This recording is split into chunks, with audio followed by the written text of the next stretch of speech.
Breeding in a cage. The success of the Pleci bird laying eggs in a cage shows that the bird feels quite comfortable and safe with the environment and care provided by the owner, because this bird is usually quite picky in terms of nesting locations.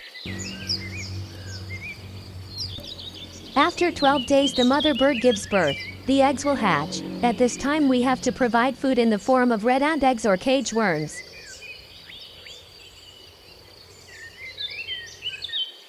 After 10 days of hatching, we can harvest the baby birds and continue hand feeding.